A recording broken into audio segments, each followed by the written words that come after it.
Hello everybody, it's time for another ATC challenge as part of the Pick a Stick challenge over on Facebook. I'll link everything down below for you. We've got 3 steps. Step 1 is add mountains or trees. Step 2 is to add something another artist gave you, and step 3 is to add black marker or pen. So I'm starting out with 2 watercolor paper ATC cards and my gelatos. I sprayed the papers first, and I'm just going to get some color down on there, move it around a little bit with a baby wipe, add a little bit more, dry it, and then go from there. Just a simple background to get started with, nothing fancy. I'm back with the theme, kind of trying to use just what I've got within arm's reach and not wander around and grab every single art supply that I have in my studio. So my gelatos are always right on my cart that's next to my table, so that's what I'm using to get this color down here first.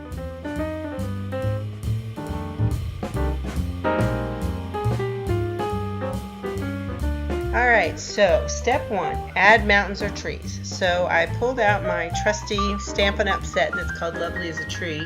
This is the oldest Stampin' Up! Set that is still active in their catalog, believe it or not. You can get it in clear mount now, but I've got the original wood mount set.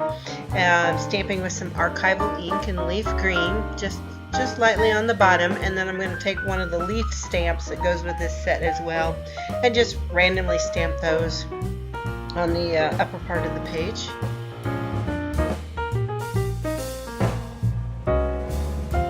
And of course do some edging, because you know I can't hardly not edge whatever I'm working on. So there I go, edging. Yep, that's me, edging around the project. Doo-dee-doo.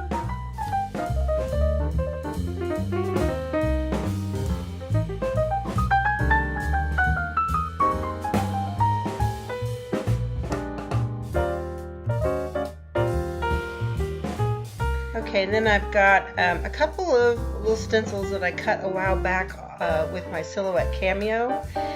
These are just cut on cardstock, and my plan is to, once I use them up and they get gunky enough, I'll either get rid of them and cut some more or do something else with them, add them as an embellishment or something. And I'm just taking a couple of different blues here. I think one is called Cornflower Blue and one's called Aquamarine. That image kind of reminds me of clouds, so I put that in there. And then I'm going to take some saffron ink and sponge through these that sort of remind me of dandelions, you know, once they've gone with the white on them. This didn't work out real well, they didn't show up real good, but you know, live and learn. It's just a little bit of ink and paper, it's no big deal.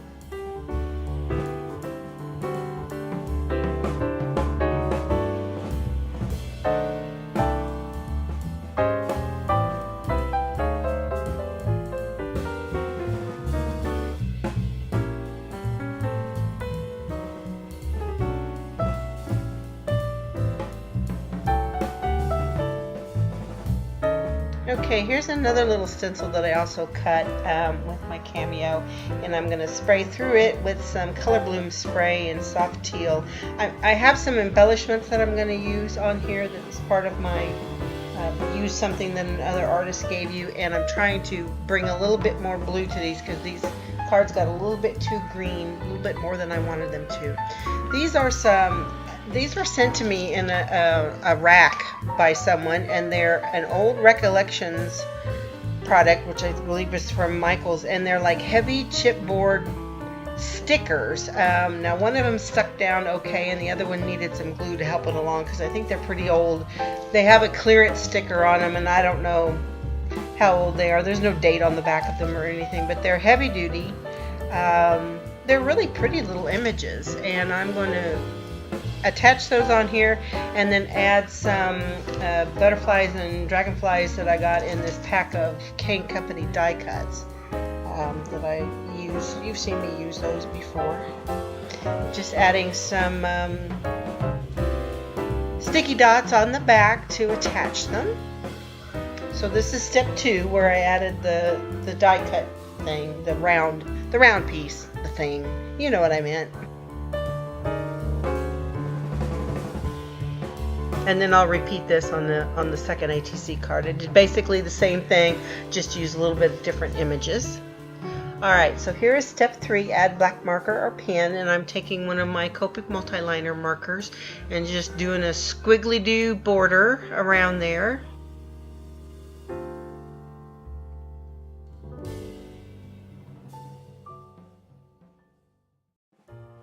And to finish this off, I'm going to take my Stabilo All pencil and a water brush and put a little bit of a shadow around that circular element. I wish I hadn't used the Stabilo All. It bled a little bit more than I wanted it to. I have a hard time controlling that pencil for some reason. And I wish I hadn't done that. I wish I had done what you'll see me do on the second card, which is use a gelato and paint around the edge. Then I added a sticker down here at the bottom. This is one of the Tim Holtz Big Chat stickers that says Explore, and just outlined it with my pen. Now here's the second ATC. Again, this is the one little chipboard piece that didn't want to sticky on its own too good, so I used some Beacon 3-in-1 adhesive on the back of it. Added the butterfly, so that was step 2 with the round piece, and then you saw me step 3 right there with the black marker around the edge. So here's what I'm going to do to outline this circular shape instead, is I'm going to color on my mat with my gelato. This happens to be a metallic one, which I really like, and use my water brush to paint that on there. And I like that a lot better. I like that effect a lot better. Plus, since it was a metallic one, it gave just a little bit of a shimmer around that too. And I went around the butterfly too. It was working out well, so I just went with it. And then I'm going to add another Big Chat sticker down at the bottom here that says Fly, and outline it. And that's pretty much it. Easy peasy for these 2 cards. So I hope you'll come over to the Facebook group. I'll link everything below for you so you can come and visit with us and play along. We'd love to have you. I hope you have a fabulous day, and thank you so much for coming by. I'll see you next time.